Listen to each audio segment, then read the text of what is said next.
Are you ready?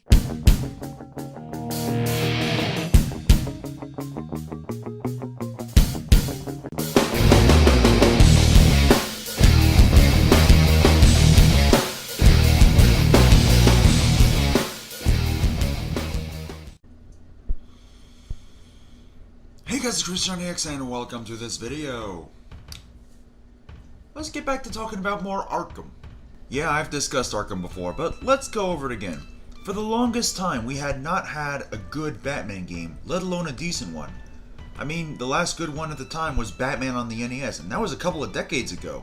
Then, Warner Brothers called for Rocksteady to make a new Batman game, and it was awesome. Arkham Asylum got critical acclaim and sold well enough for it to become a full series of sorts. The sequel, Arkham City, took everything that made Asylum so great and expanded on it immensely. Though we didn't end up getting another one from Rocksteady for a while afterwards, so WB got their Montreal studio to make Arkham Origins.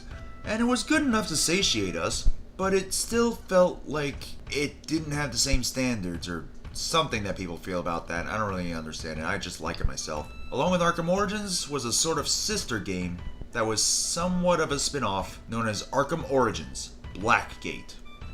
And today we will be reviewing the PC version because I don't have the PS3 version and I can't record from 3DS even though I don't have the game on 3DS anyway, so let's just do it, okay? First things first, I'd like to apologize for how the image looks. I originally recorded this in windowed mode at 800 by 600, but I forgot that I had recording set up for the footage to be converted to 1280 by 720. So it might look a little bit off. Anyway, the game starts off with a cutscene that is literally just drawn images. Let's remember that this was originally on 3DS and PS Vita, alright? 3 months have passed since the events of Arkham Origins, and it looks like there's still trouble, as a new girl, named Catwoman, is causing some trouble. You sure you want to cut this so short? You haven't even heard me purr yet. That's not what I meant by trouble.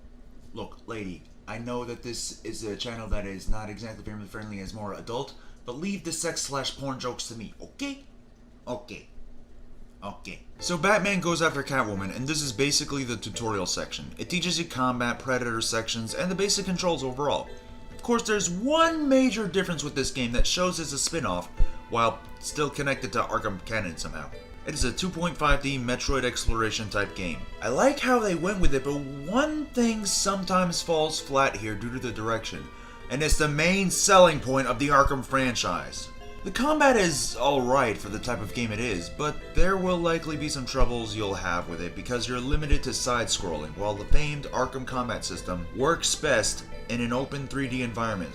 Half the time I try to hit one guy, but I end up going after someone that is usually right next to him, so it ends up being a bigger hassle than one would like to admit. They took the biggest selling point of the Arkham games and managed to screw it up. I am honestly still amazed over this. After the chase with Catwoman, we then see that 2 weeks later, Blackgate is kinda taken over. Again. Christ, no wonder we needed to use Arkham Asylum, and even that didn't hold out forever. Anyway, it turns out that there are 3 villains that took over certain sections of Blackgate, being Black Mask, the Penguin, and the Joker. We end up having to work with Catwoman for this game, as she is basically our Oracle/Alfred for this one. The most interesting part about this, by the way, is that the selling point is not so much the combat, obviously, but its replayability. In fact, it's open-ended in that you can take out any villain in any order, except for the final boss, which is always the final boss, obviously. And it's kind of required for certain things such as skins and a specific ending cutscene. Not gonna lie, I actually do enjoy that very much, because it adds to replayability in that sense, and replayability is always a good thing to have. I mean, I'm usually one and done guy, but sometimes it just depends, you know? Hell, they even show an image relating to whoever was the last villain you took out on your save file for when you beat the game, helping you keep track of who's next and whatnot. Plus, the aforementioned skins have some power-ups of sorts for when you wear them, so they aren't just a change in aesthetics or visuals, which gives them a purpose, really. There are also certain upgrades throughout the game you gotta find for things like health and a rush bar, which I still haven't 100% figured out personally. In addition, there are clues to certain detective cases that you can find and help solve cases that, at first, I never had much interest in, as I never thought they'd be any bit relevant. Then I actually bothered to read about them in the pause menu, and it does provide some backstory here and there. Though, there's another major flaw with this game that I'm sure everyone agrees with. You have to manually scan every little thing before using it or even interacting with it in any way. And I mean every little thing. In previous Arkham games, when you scan something, it's automatically in your view with detective mode, and you just have to follow a trail. Or you scan one thing and every other thing like it sticks out like a sore thumb for the rest of the game. However, in Blackgate, you have to scan every little thing, even if you scan something like it before, or even scan the exact same thing in a different friggin' location. It just ends up being tedious as all hell, especially when you know what to do, such as throw a batarang at something, but then realize you can't target it until you actually scan the damn thing. Hell, half the time I couldn't even remember that I was supposed to scan something because I was so used to the game showing me what to do after one freaking scan. I just don't understand why this game does it this way. It just doesn't look or feel right. Anyway, in my playthrough, I went with what IGM recommended for the guide, and went after Black Mask first. However, I couldn't face him yet as I needed a specific gadget, so I had to go to a different area, which was controlled by Penguin. After a battle with Bronze Tiger, I find that I can't catch up to Penguin, so then I have to go through a lighthouse area and...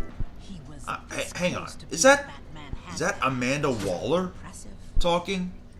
Actually reminds me, I never mentioned this in my Arkham Origins review, but an ending, post-ending cutscene, credits, whatever, shows that Deathstroke is doing his push-ups in his cell, and Amanda Waller shows up with a form saying you work for her or rot in jail.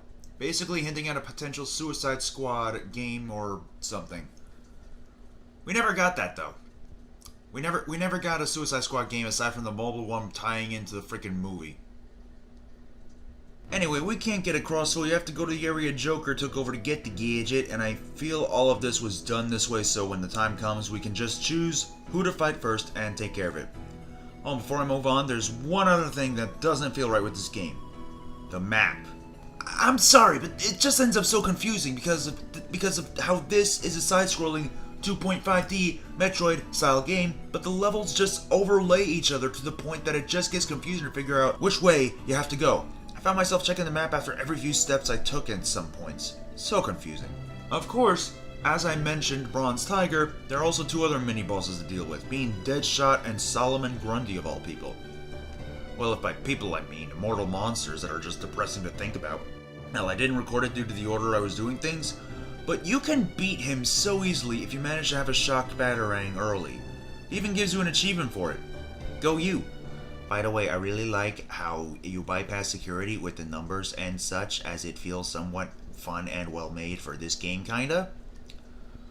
Anyway, after beating each of the bosses, you get a slight bit of info here and there. After beating Black Mask, we get the powerful Blackgate stabilized, including the Arkham wing, where there are some hostages in need of rescuing, or else they'll die from a gas attack or something? Too many burritos, I guess. After beating Penguin, which in my opinion is the biggest bullshit of a boss in this entire fucking game, we... Actually, no, I gotta harp on this more. I gotta fucking harp on this more. This fucking boss battle is just crap. Penguin has two henchmen going around the area, usually getting a couple more as you beat him down along with some drones. If you're not careful, you gotta do the fight all over again, especially if you manage to get him down to his last bit of goddamn health. Such fucking bullshit. I even ended up not bothering to record most of the fight I had to deal with due to how long it would have taken and how much space it would have taken up in terms of data size. Seriously, fuck this boss battle. Oh, and you gotta take out Penguin from above because he has his own fucking gun, the miserable little nematode. After that, we end up having the Arkham wing clear, but we gotta take out Joker, as we gotta restore power from his area. Once we take him out, we find out that while Catwoman said that the hostages are set to be gassed, the oxygen levels have been normal for the whole time. Upon getting to the Arkham wing, we find that there were no hostages to begin with, and that Catwoman merely wanted Bane, as she was hired to break him out by someone or something. Catwoman ends up getting Batman to stop some bombs so as to distract him from her escape. However, Batman ends up being able to stop them in time to stop her, and a repeat of their first battle ensues. With the added incentive that she blinds him. Aw man, now I'll never get laid. These eyes are useless as fuck! After beating Catwoman, we... What if I made you an offer you couldn't refuse? Look, Selena. If you don't stop, I'm gonna have to report you for sexual harassment. And I'm pretty sure you'll either end up like Weinstein or Trump. And I'm pretty sure you don't know how to run a country. Neither does Trump, but still. Anyway, Rick Flag shows up to take Catwoman away, but it's revealed that... Oh, hang on, something different. Wait, Joker escaped? Is there a cutscene for each of these villains? Actually, yes, there is. Taken from Wikipedia, Joker is found by several blackguards who are presumably killed. He then takes the uniform of one of them and flees the scene. Penguin is freed by a corrupt prison guard after bribing him, and is revealed to be running his illegal operations from inside the prison. He then uses his umbrella to kill the corrupt prison guard who freed him because of his rudeness towards him and leaves. Black Mask is also found by a few Blackgate guards, but then awakens from his earlier battle and takes one of them hostage, while demanding the Joker be handed over to him. One of the guards shoots at him but misses and hits a pipeline, which explodes. Black Mask is heard screaming and disappears from the scene. While it looks like Catwoman was arrested, it turns out that Amanda Waller hired her and also let her go, even though they didn't get Bane. She did, however, help them recruit Bronze Tiger and Deadshot as they leave with Batman's tracker on the helicopter's underbelly. And, no. It's never referenced again. They never made a Suicide Squad game that could have connected to Excuse me. Yeah, I know it's a shitty model. But... Yeah, hi? Wait, really? It is elaborated further just through a DC animated movie called Assault on Arkham? Huh. Well, thanks, person randomly calling me while somehow having my number that I've never seen or heard before. Yeah, you get the gist, guys. You get the gist.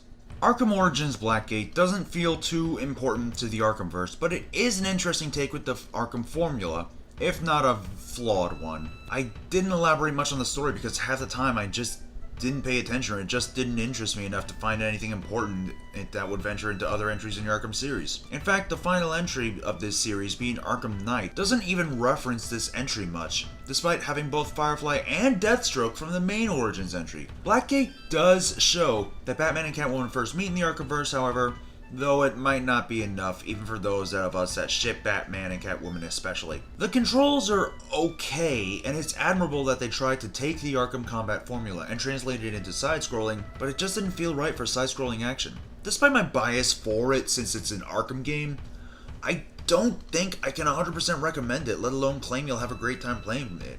If you do bother to actually check it out despite my statings, don't expect too much and take it for what it is. An average and different take on the Arkham games that, while not as good as the others, is surprisingly still canon, especially thanks to Assault on Arkham. Now, given that it does continue in a movie of sorts, I may review it since it's personally because of the fact that I fucking love the Arkham series. Well, most of the entries in the series anyway. However, I have noticed that the next episode is the 50th review I'll have ever done. So I have to do something special for it. And as for the sheet, I don't think I can put Blackgate on the sheet, really. I'm sorry. I still enjoy the entry enough.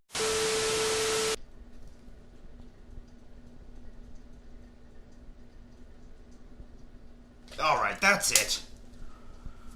This has gone on for 3 different episodes right now, and I have had it. I mean,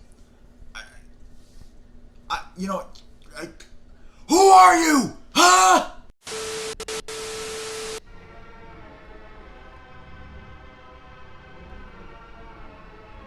Vester L. Dumb? Holy crap, it's been a while, man. I haven't seen you since you got fired after the April Fool's video.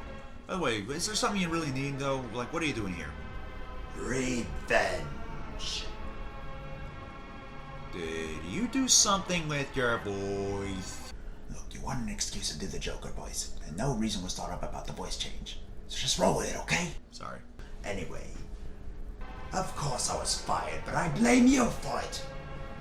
And I want my vengeance on you. I haven't had a job in months because of it. Wait, what? What the hell did I do?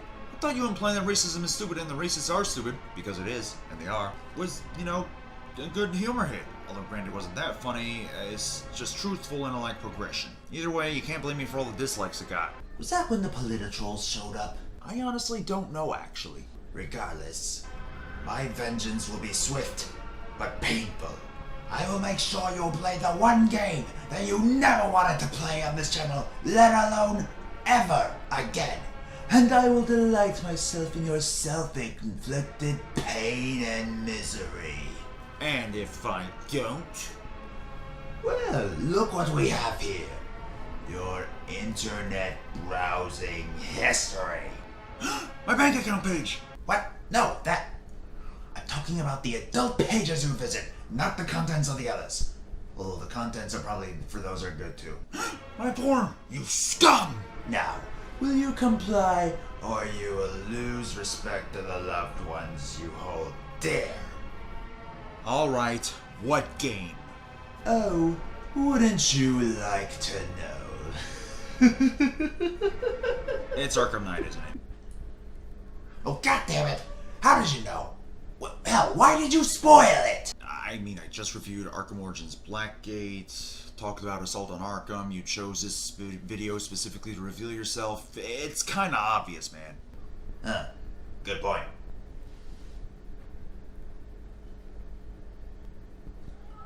So how's that president working out for you? We're probably all going to die.